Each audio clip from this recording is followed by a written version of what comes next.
Saya mau, meluruskan juga, artinya, kita harus membedakan antara, pengusaha properti atau pelaku properti dengan pengguna. Jadi kalau kita lihat dari sisi, pelaku properti, memang kita melihat mereka masih cautiously optimistic. Artinya cautiously optimistic itu, mereka masih melihat opportunities, yang ada, tapi mereka akan lebih berhati-hati dan lebih selektif, dalam melaksanakan investasinya.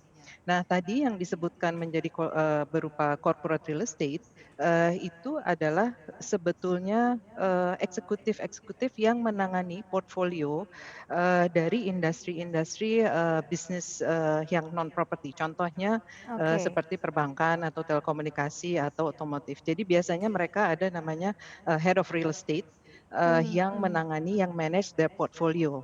Nah, kita melakukan survei terhadap, manajer real estate tersebut atau head of real estate tersebut, kemudian, kita meng-assess how they see, apa namanya, perkembangan, hal ini. Nah, jadi, dari situ kita melihat bahwa dari hasil surveinya memang tadi sampaikan bahwa 90% masih, akan, apa namanya, bertahan atau mempertahankan.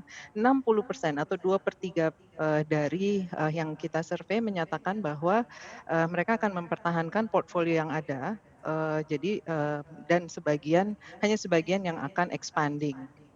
Nah, ini terkait dengan, beberapa, bisnis, continuity plan mereka, karena mereka sudah punya itu dan dikala ada natural disaster atau pandemi, mereka sudah ada business continuity plan. Jadi, mereka yakin dengan, keberlangsungan, Mhm. bisnisnya tersebut, dapat, mempertahankan, portfolio yang, ada sekarang, baik itu berupa luasan atau berupa lokasi-lokasi, yang Mhm. ada. Jadi memang kita harus, membedakan, 2 hal itu ya, jadi pengguna dan, pelaku atau investor, sendiri, Oke, gitu. kita Jadi coba saya lihat mau dekatkan clarify itu.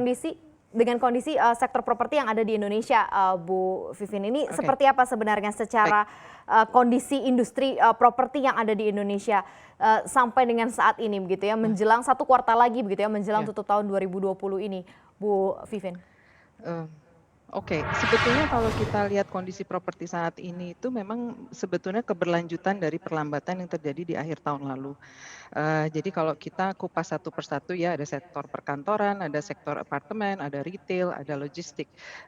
Dan ini semua, sebetulnya berbeda-beda dan di sini yang kita lihat di mana ada satu pelemahan mungkin di sisi lain ada opportunity.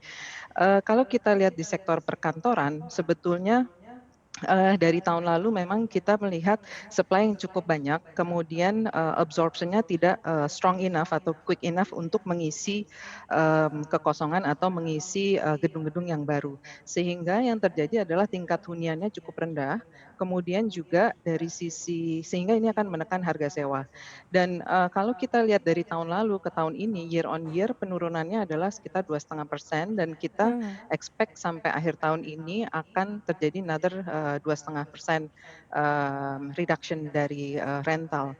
Sebetulnya sebelum awal, pandemi ini, kita ekspektasinya bahwa, tahun ini akan bottom out, dan berharap tahun depan sudah mulai akan ada recovery. Tapi sepertinya kita akan, will be longer, at the bottom, for probably another year, 12 months, Mhm. ahead.